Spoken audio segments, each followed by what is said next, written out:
I'm a Korean, I'm a fighting man, and I came from County Clare. And I left my love in the old country to fight this battle here. But I'll be back home as soon as these musket fires clear. Stone barriers demarcate land through much of Ireland. Legacy of a love for property, which runs deep here. The Irish just love to own their own homes. And if anything, if they have the money, they actually love to own a second home. Traditionally, Irish people always viewed property as a very solid investment. Until 2008, when Ireland's property bubble burst in spectacular fashion. Oh, yeah. One of the top real estate agents in Dublin, Felicity Fox, says business is down 80% from its high. Our major problem at the moment is lack of confidence, and we just don't know what's ahead of us.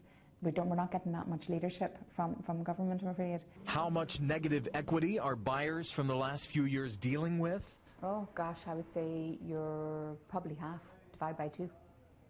Consider a home that sold for €120,000 in 1994. By 2007, it sold for over €1 million. And then the bubble burst. Now it's still on the market, its last offer only around €500,000. This condo development was abandoned, now owned by banks and rented out. The developer washed up. Ireland's most toxic loans are now bundled into a government-controlled entity that is largely despised on the street. It's called NAMA. Having essentially nationalized the banks and bailed them out to a tune of €50 billion, the government is in a game of continually trying to calm the markets with unpopular austerity measures. Even as Ireland has experienced the worst bond spreads in the Eurozone and the government continues to slash growth numbers, the nation's finance minister is still sanguine. Ireland as a state is fully funded well into next year.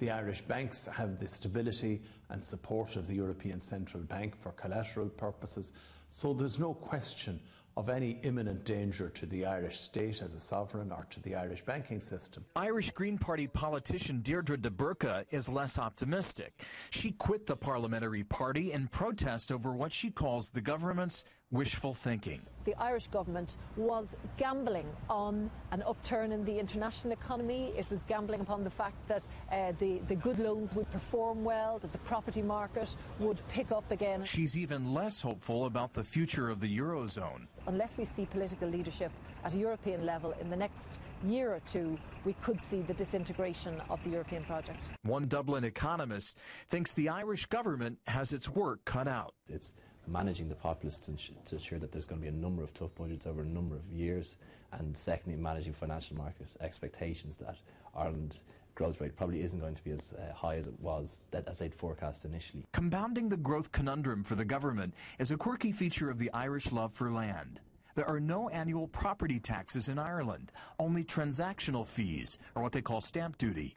One organization, Festa, is lobbying to change that. If there had been a land value tax or a site value tax, we wouldn't have had the property boom. The nation's construction union says even though the market is destroyed, Ireland needs a massive infrastructure overhaul and is already looking to what he expects to be a shortage in housing. New research is going to show that there's less than 30,000 newly built unsold homes.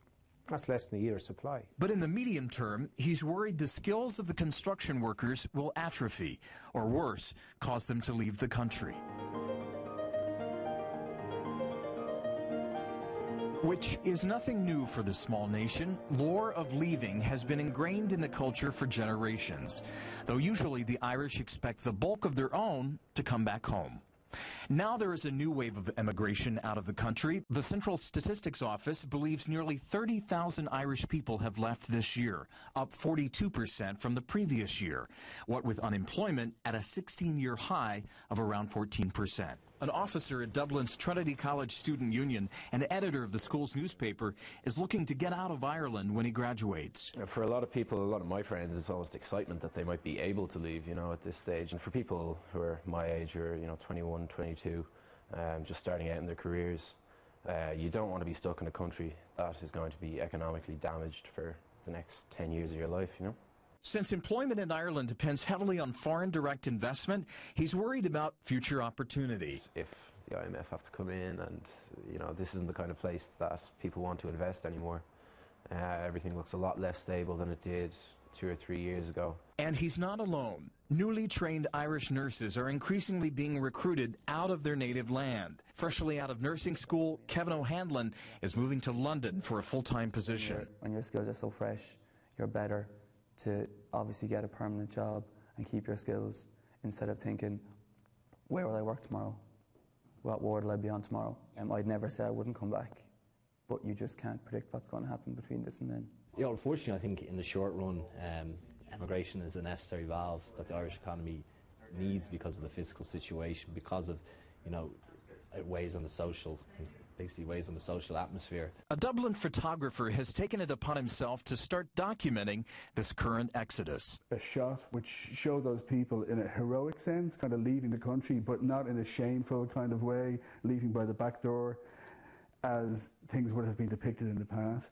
The company who was involved in a sort of a public-private partnership to rebuild this area pulled out because it didn't make economic sense to them anymore. And you can see written on across the block of flats in the background, the slogan, "Tales from the Promised Land." Basically, they were told a story, but never happened. One of those who he profiled works in IT and mobile communications and says he's leaving even though he still has a job in Ireland. The party is over in Dublin, really, for a lot of people. But if I want to, let's say, further my career professionally,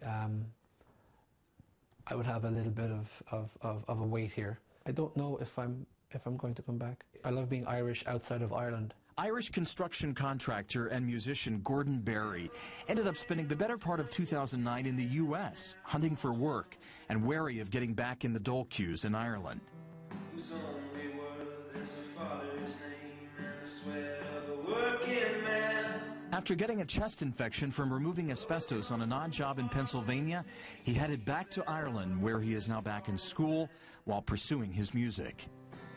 And we spilled our blood in the battle's heat, now we're all American.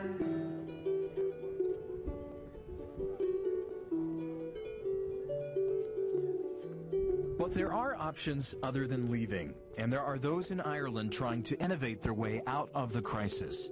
Architects and design professionals have been flocking to a cooperative in Dublin city centre. George Boyle started the Thumbley Exchange after her employer, one of Dublin's major architecture firms, Murray O'Leary, liquidated last spring. Myself and my husband were sitting at home with our head in our hands wondering what on earth are we going to do now. We decided that we would try to stimulate our own micro economy. Boyle went to the landlord of the building where her former employee was based and asked him to cut some of the laid-off architects a deal, charge them only €55 a week per desk, and those in the cooperative can pool resources as independent entities. We're of the view that if we can get this floor full on an individual basis, A, it brings a lot of people down here, B, the floor is now full, we make some income, not an awful lot of money, but it's better than it lying empty.